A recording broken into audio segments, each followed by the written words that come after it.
मेरा पति रोजाना शहर से मेरे लिए जलेबी लेकर आता था, जिसको मैं बड़े शौक से खा लेती थी। लेकिन उसके बाद मुझे होश नहीं रहता था। सुबह उठती तो कपड़े गीले रहते थे और एक दिन पति का लाई हुई जलेबी मैंने फेंक दी और सोने का बहाना करके सो गई। और फिर जो मेरे साथ मेरे पति ने किया वह सुनकर आपके रोंगटे खड़े हो जाएंगे, क्योंकि शादी की रात पति के कमरे में आने से पहले ही मैंने पिंक किलर ली सूट नाइटी पहनी थी कि वह पहली ही नज़र में मुझे देखकर और अपना दिल हार बैठे। वैसे मैं गांव वाली थी, लेकिन यह नाइटी मुझे मेरी बड़ी बहन ने दी थी, जिसकी शादी शहर में हुई थी। उसने ही मुझे पति को काबू करने की कई बातें बताई थी। मेरे पति विनय कमरे में आए तो मेरा यह नाइट सूट देखकर रुक गए। उनके नज़र में तो मैं गांव की लड़की थी। विनय के सामने नाइटी पहनकर मुझे शर्म तो बहुत आ रही थी, लेकिन अब वह मेरे पति थे और मुझे उनका दिल जीतना था।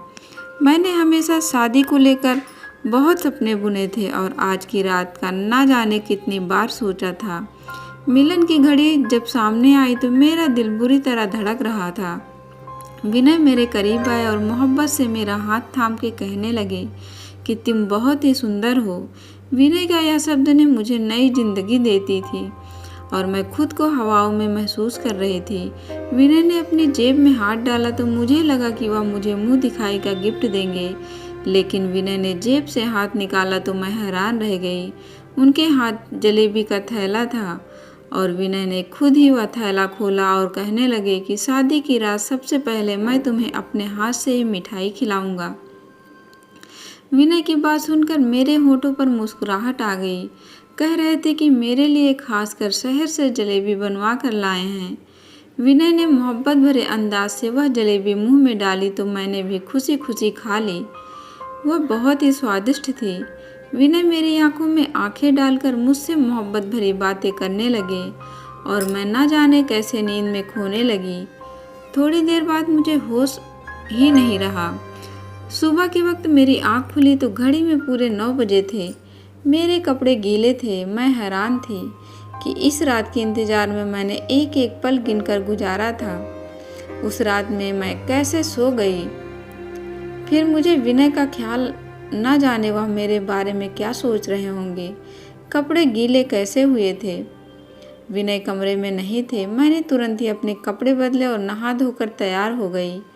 मैं अपने बालों को सुलझा रही थी कि विनय कमरे में आए और उनका मूड बहुत ज़्यादा बिगड़ा हुआ था। कोई बात नहीं की। मैंने उनसे बात करने की कोशिश की तो पूरी तरह गुस्सा हो चुके थे और यह बात मेरे लिए बर्दाश्त से बाहर था। मैंने सोच लिया था कि किसी न किसी तरह मैं विनय को मना कर रहूँगी।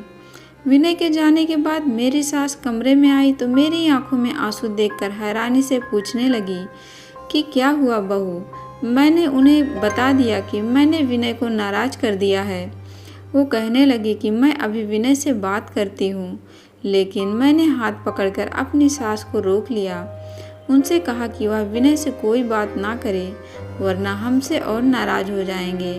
मेरी बात सुनकर वह खामोश हो गई और बोली, छोटी छोटी बातों को दिल पर ना लगाओ। कुछ दिन विनय के साथ रहोगी तो तुम उसकी आदत को अच्छी तरह समझ जाओगी। मैं उनकी बात सुनकर खुश हो गई थी। मैं अपने माँ बाप की लाडली बेटी होने के साथ साथ अपनी सास की भी बहुत लाडली थी। हालांकि बचपन से ही ख्वाहिश थी कि मेरी शादी उनके बेटे विनय से हो, और जैसे ही मैं 16 साल की हुई तो वह मुझसे मिलने के लिए आई थी और जाते जाते मेरा मुंह मीठा करवा कर चली गई।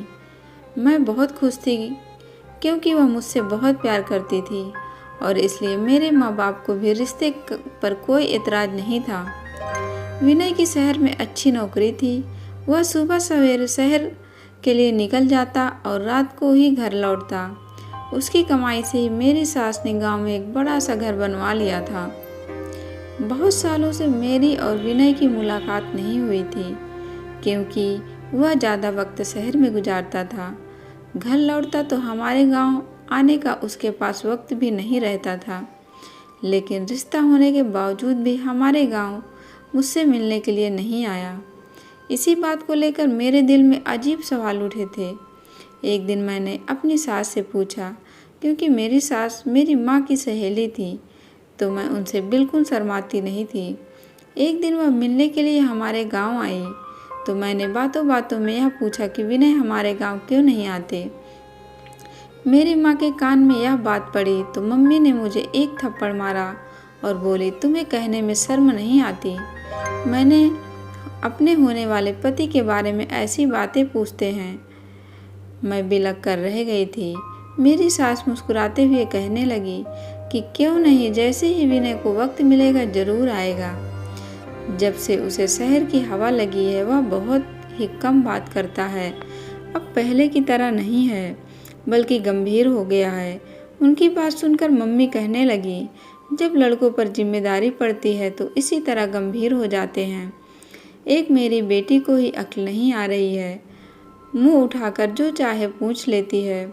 मम्मी ने गुस्से में एक नज़र मेरे तरफ किया तो मैं वहां से उठकर अपने कमरे में आ गई। उनके जाने के बाद भी मम्मी मुझे हजारों बातें सुनाई। मम्मी पता नहीं क्या कुछ कह रही थी, मैं तो अपने ही ख्यालों में मग्न थी। मैं यह सोचकर खुश थी कि मेरा होने वाला पति भी हीरो की तरह शहरी बन गया है। मुझे शुरू से ही शहर में रहने वालों का बहुत शौक था। उन्होंने शादी के लिए 2 साल का वक्त दिया था और 2 साल का वक्त बस सपने बुनने में ही निकाल दी। लेकिन मुझे क्या खबर थी, एक दिन मेरे सारे सपने मिट्टी का ढेर बन जाएंगे। कुछ दिन के बाद मेरी और विनय की शादी बहुत सारे रस्मों रिवाजों के साथ धूमधाम से हुई थी। मैं विनय के साथ विदा होकर उनके गांव चली गई थी। मेरी सास ने बहुत ही खुशी से वेलकम किया था, लेकिन शादी की रात सोने की वजह से विनय बहुत ज़्यादा गुस्सा थे और पूरा दिन उसने मुझसे कोई बात नहीं की।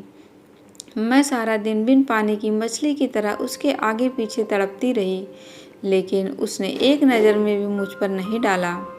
सारा वक्त घर की छत पर गुजारे और गांव में औरतों को छत पर जाना मना होता है, इसलिए मैं उसके पीछे भी ना जा सकी। रात के वक्त विनय खुद ही मेरे कमरे में आया। मेरी आंखें रो रो कर सूज चुकी थी। वह मेरे पास बैठकर कहने लगा कि मुझे माफ़ कर दो, मैं गुस्से में आ गया था। मैं तुम्हारे पास बैठा था और तुम इस कदर गहरी नींद सो गई थी कि मेरे उठाने पर भी नहीं उठी, इसलिए मैं गुस्सा हो गया था। मुझे पता है कि गलती मेरी है, इसलिए मैंने विनय से खुद ही माफ़ी मांगी और कहा कि आगे मैं शिकायत का कोई मौका नहीं दूंगी। वह खुश हो गया और मेरे लंबे बालों की तारीफ करने लगा। मैं सोचने लगी, विनय सारा दिन इस कदर नाराज होने के बाद अचानक उनका अंदाज इतना अच्छा कैसे हो गया था। विनय ने एक बार फिर जलेबी निकाली और अपने हाथ से मेरे मुंह में डालकर कहने लगा कि जलेबी खाने से होंठ रेड हो जाते हैं, तुम्हारा खूबसूरत होंठ और खूबसूरत हो जाएंगे। उनके बातों में मोहब्बत की इस कदर मिठास थी कि मैं शर्मा गई। विनय मेरे हाथ पकड़े और कुछ कह रहे थे, लेकिन मुझे कुछ होश ही न रहा और थोड़ी ही देर बाद मैं दुनिया से दूर हो चुकी थी। एक बार फिर मेरी आँख खुली तो सुबह के 10 बज रहे थे। मेरे होश उड़ गए थे। मैं जान गई थी कि विनय एक बार फिर गुस्सा हो चुका है। अब मुझे समझ ही नहीं आ रहा था कि मुझे इस तरह गहरी नींद को कैसे आ सकती है। मेरे कपड़े पूरी तरह गीले थे और मुझे ठंड लग रही थी। मैं जल्दी से नहा धोकर तैयार हो गई और कमरे से बाहर निकली तो कमरे के बाहर मेरे पति गुस्से में मेरी सास से कह रहे थे कि आपने ऐसी लड़की से मेरी शादी करा दी जिसे सोने उठने की कोई समझ नहीं है। मैं कैसे इसके साथ सारी ज़िंदगी गुजार सकता हूँ। इसे यह भी मालूम नहीं कि गांव की औरतें सवेरे उठकर घर के काम काज करती हैं। आप सुबह से उठकर घर का काम कर रही हैं और वह महारानी बनकर सो रही है। अगर ऐसा ही हाल रहा तो मैं ज़्यादा दिन तक आपकी चहेती बहू को अब बर्दाश्त नहीं कर सकता। विनय का यह शब्द सुनकर मैं घबरा गई। मैं सोच भी नहीं सकती थी कि मेरे पति इतना सख्त होंगे। इससे आगे बातें सुनने की मुझ में हिम्मत ना थी।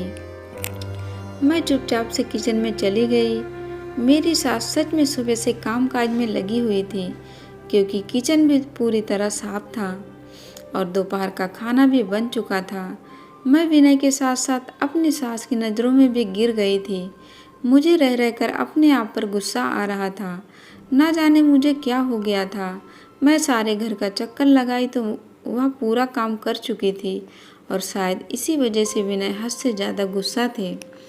वह फिर छत पर जा चुके थे क्योंकि उन्हें अच्छी तरह पता था कि मैं उनके पीछे छत पर नहीं जा सकूंगी।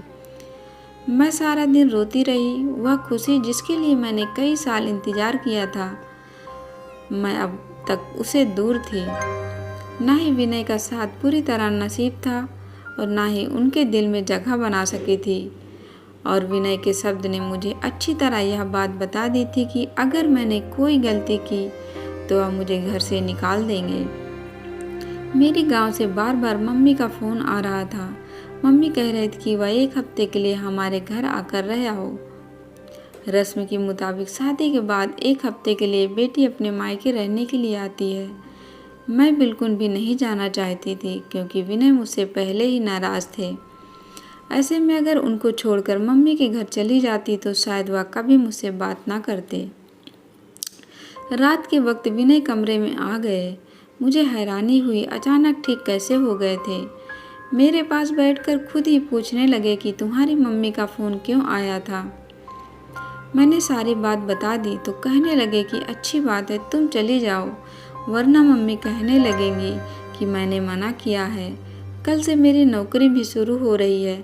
मैं भी सुबह सवेरे शहर जाऊंगा तो रात को ही घर वापस आऊंगा। तुम 1 हफ्ता वहाँ गुजार कर आ जाओ और मम्मी को भी अपने साथ ले जाओ। मुझे इस तरह की दूरी का भरोसा नहीं था। मुझ में इतनी हिम्मत ना थी कि मैं आगे उनकी बात सुनूं, इसलिए मैं भी खुशी खुशी राजी हो गई। विनय ने फिर जलेबी निकालकर खुद ही मेरे मुंह में डाल दी और कहने लगे, तुम इसे जल्दी जल्दी खाने के बजाय आराम से खाया करो। यह शहर का मशहूर हलवाई की है। इसे तुम्हारे होंठ रेड हो जाएंगे और बहुत ही खूबसूरत लगेगी। मैं विनय को इस तरह के बदलते हुए देखकर बहुत परेशान थी। वह जितने सख्त थे उतना ही मोहब्बत करने वाले भी थे और उनका गुस्सा करना सही था। मेरी गलती की वजह से वह गुस्सा थे। विनय कहने लगे कि मैं मम्मी को बता कर आता हूँ कि कल तुम्हारे गांव जाना है, मेरा इंतज़ार करना। विनय की बात सुनकर मैंने मुस्कुरा दिया। मैंने सोच लिया था कि मैं किसी सूरत में आज नहीं सोऊंगी। वह मुझे विनय का इंतज़ार करना था। गांव जाने से पहले उनके दिल से अपनी सारी दूरी को मिटाना था। मैंने जल्दी से नाइटी पहन ली। दीवार पर लगे शीशे में अपने होठों को देखकर हैरान रह गई थी। वह सच ही कहते थे कि मेरे होंठ रेड हो जाएंगे। मैं बिस्तर पर आकर बैठ गई, उनका इंतज़ार करने लगी, लेकिन विनय के वापस आने से पहले ही एक बार फिर मैं सो चुकी थी। सुबह 9 बजे मेरी आँख खुली तो विनय शहर की तरफ निकल चुके थे। वह बहुत सुबह ही शहर के लिए निकल जाया करते थे क्योंकि शहर तक जाने का रास्ता 2 घंटे का था। मुझे खुद पर रोना आ रहा था। शादी के 1 हफ्ते के बाद भी मैं विनय के साथ कोई रिश्ता ना बना सकी और विनय के गुस्से की वजह सिर्फ और सिर्फ मैं थी। मैं यह सोच कर परेशान थी कि मेरे कपड़े गीले कैसे हो जाते थे। शायद विनय मुझे उठाने की कोशिश करते थे। मैं कमरे से निकली तो मम्मी भी गांव जाने के लिए तैयार हो चुकी थी। मेरी सास मुझे देखकर कहने लगी कि विनय तो चला गया है, अब हम दोनों को ही गांव के लिए निकल जाना है। मैं बुझे बुझे दिल से अपने मायके के लिए निकल गई। मेरा दिल तो विनय के साथ ही शहर चला गया था। अब मुझे उनसे 1 हफ्ते के बाद ही मिलना था। मेरे घर वाले मुझे देखकर बहुत खुश हुए। मेरी छोटी बहन को खुशी का ठिकाना ना रहा। सारे गांव में मेरे आने की खबर पहुंच गई, इसलिए औरतों का झुंड मुझे देखने के लिए आने लगा। पड़ोसन वाली मौसी की बेटी बबीता की शादी थी। वह मेरी पक्की सहेली थी। गांव आकर मुझे उसकी शादी में घूमने का मौका मिल गया। खूब शोर शराबा हो रहा था, लेकिन फिर भी मेरे दिल में कोई खुशी ना थी क्योंकि मेरा दिल तो विनय पर अटका हुआ था। हैरानी की बात यह थी कि जब से मैं अपनी माँ के घर चली आई थी, मुझे बिल्कुल भी नींद नहीं आ रही थी और विनय के कमरे में आते ही बिस्तर पर गिर जाया करती थी। यहाँ तो मैं सिर्फ करवटें बदलती रहती थी। शायद विनय की याद मुझे सोने नहीं दे रही थी। मेहंदी की रात ही पड़ोसन मौसी की बहन का बेटा राम शहर से शादी में घूमने के लिए आया था। वह बचपन से ही गांव में आता जाता रहता था। मुझे देखते ही मेरे पीछे पीछे घूमने लगा। मैं हैरान थी कि उसे क्या हुआ है। उसकी नज़र मुझ पर जमी हुई थी और इस बात को शायद मेरी सास ने भी महसूस किया था। मुझे अजीब सी घबराहट हो रही थी। पहले ही मेरे और विनय के बीच का रिश्ता कुछ ठीक नहीं था और राम के बारे में मेरी सास को पता चला तो मेरा बसा बसाया घर उजड़ जाएगा। इसलिए मैं पड़ोसन मौसी के घर से निकलकर अपने घर वापस आ रही थी और राम मेरे पीछे पीछे चला आया। मुझे रोककर कहने लगा कि मुझे तुमसे प्यार है और अगर तुम कहो तो मैं तुम्हारे घर रिश्ता भेज दूँ। राम के यह शब्द ने तो मेरी जान ही निकाल दी थी। मैंने गुस्से में राम से कहा कि मेरी शादी हो चुकी है और बेहतर यह है कि आगे तुम ऐसी कोई बात ना।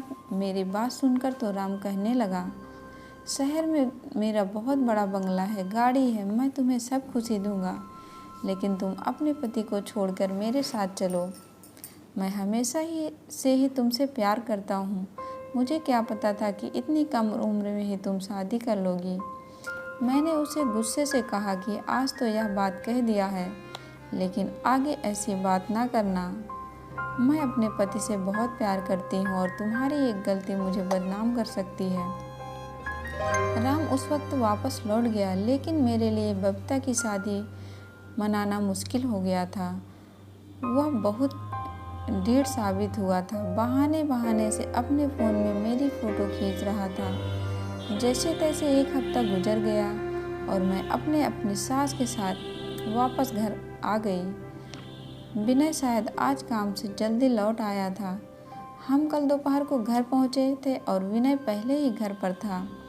विनय को देखकर मैं बहुत खुश थी। अपना सामान रखने के लिए कमरे में गई तो विनय अपनी मम्मी से मिलने के लिए उनके कमरे में चला गया।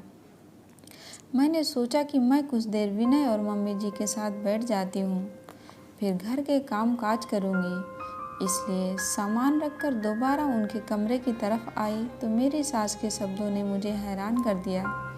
मैं सोच भी नहीं सकती थी कि मेरा घर उजाड़ने वाली कोई और नहीं बल्कि मेरी अपनी सास है। वह गुस्से में विनय से कह रही थी कि मैंने जाते वक्त तुझे कह दिया था कि हमारे वापस आने तक तलाक का कागज़ बनवा लेना, लेकिन तुझे कुछ होश नहीं। मैंने खुद अपनी आंखों से देखा है कि तेरी पत्नी कितनी गलत है, लेकिन तू तो आंखों में पट्टी बांध रखी है। विनय कह रहा था कि मेरे लिए उसे छोड़ना मुमकिन नहीं है। वह मेरी पत्नी है, मैं उससे प्यार करता हूँ। उसमें 1000 गलती सही है, लेकिन मैं उसे कभी ज़िंदगी से अलग नहीं कर सकता। विनय मेरी मोहब्बत की बातें कर रहे थे और मेरी सास बुराइयों में मग्न थी। मुझे समझ नहीं आ रहा था यह सब क्या हो रहा है। मेरी सास मुझे इतने चाव से ब्याह कर लाई थी तो मुझे डाइवोर्स क्यों दिलवाना चाहती थी। और विनय जो मुझे बहुत ही सख्त लगते थे, वह कितनी प्यार से बातें कर रहे थे और मेरी खातिर अपनी माँ से लड़ रहे थे। मेरा दिल पूरी तरह उलझ चुका था। रात जब विनय कमरे में आए तो मेरा बिल्कुल भी जलेबी खाने का दिल नहीं था। मैंने जलेबी का थैला उनके हाथ से लिया, जबकि मम्मी उनको किसी काम से आवाज़ देने लगी तो वह कमरे से निकल कर चले गए। मैंने चुपके से थैले को एक कोने में छुपा कर रख दिया कि मुझे नींद नहीं आएगी और मैंने आंखें बंद की थी। जब विनय कमरे में वापस आए तो मेरी जान निकल गई। जो कुछ मैंने देखा मुझे अपनी आंखों पर यकीन नहीं हुआ। विनय ने जग भरकर पानी मेरे ऊपर डाल दिया था। मैंने आंखें नहीं खोली। आज मैं दूध का दूध और पानी का पानी करना चाहती थी। विनय किसी को आवाज़ देकर कहने लगे कि अंदर आ जाओ, यह पूरी तरह बेहोश हो चुकी है। थोड़ी देर में एक खूबसूरत लड़की मेरे कमरे में चली आई। वह मेरी बिस्तर पर विनय के साथ बैठ गई और वह दोनों जिस तरह एक साथ थे, मेरी जान निकल गई। इससे ज़्यादा मुझसे बर्दाश्त की हिम्मत नहीं थी। ठंडे पानी से मेरा शरीर कांप रहा था। मैं उठकर बैठ गई। मुझे जागता देखकर उन दोनों की आंखें हैरत से फटी की फटी रह गई। मैंने विनय की तरफ घूर कर देखा। उस वक्त मैं इतने गुस्से में थी कि मुझे विनय से डर भी नहीं लग रहा था। मैंने विनय से कहा कि मुझे सच सच बताओ, यह लड़की कौन है? जलेबी में ऐसा क्या था जो मैं अपनी होश खो बैठती थी? तुमने यह सब क्यों किया है? और ना मुझे इतना बड़ा धोखा क्यों दे रहे हो? मैं सवाल पर सवाल पूछती चली गई और मेरे अंदर तूफान उठा था कि विनय सर झुकाए कहने लगा कि यह लड़की उनकी पत्नी है और उससे शादी के एक हफ्ता पहले ही गांव में आए थे। वह कभी मुझसे शादी नहीं करना चाहते थे, लेकिन उनकी मम्मी ने ज़बरदस्ती उनका रिश्ता मुझसे तय कर दिया। पत्नी का नाम सुनकर मेरे तो पैरों तले से ज़मीन निकल गई। विनय कह रहे थे हमारी शादी रोकने के लिए शादी होने से एक हफ्ते पहले वह यह सोचकर रिया से शादी करके आ गए कि जब वह रिया को बहू बनाकर इस घर में लाएंगे तो उनकी मम्मी मुझसे शादी नहीं करवाएगी। लेकिन उनकी मम्मी ने उनकी एक न सुनी और उन्होंने विनय पर दबाव डाला कि वह रिया को तलाक दे दे। विनय रिया को छत वाले कमरे में रख दिए क्योंकि गांव में औरतों को छत पर जाना मना था। इसलिए विनय को यकीन था कि मैं कभी उनके पीछे छत पर नहीं जाऊंगी। विनय जानबूझकर जलेबी नशे की दवा मिलाते थे कि मैं सो जाऊं और हर रात हमारे ही कमरे में रिया के साथ वक्त गुजारे। रिया शादी से पहले शहर में नौकरी करती थी, इसलिए मम्मी को लगता था कि रिया इज्जतदार नहीं है और इसलिए मम्मी बार बार कहती थी कि मैं रिया को डिवोर्स दे दूं। रिया मेरा पहला प्यार है। विनय कह रहे थे कि मम्मी ने आत्महत्या करने की धमकी दी थी, इसलिए विनय ने मुझे अपनाया है। विनय रिया को किसी हालत में नहीं छोड़ सकता और इस बात का मुझे भरोसा था। विनय ने मुझे सारा सच बता दिया था, जिसे सुनकर मेरे पास कहने के लिए कुछ नहीं बचा था।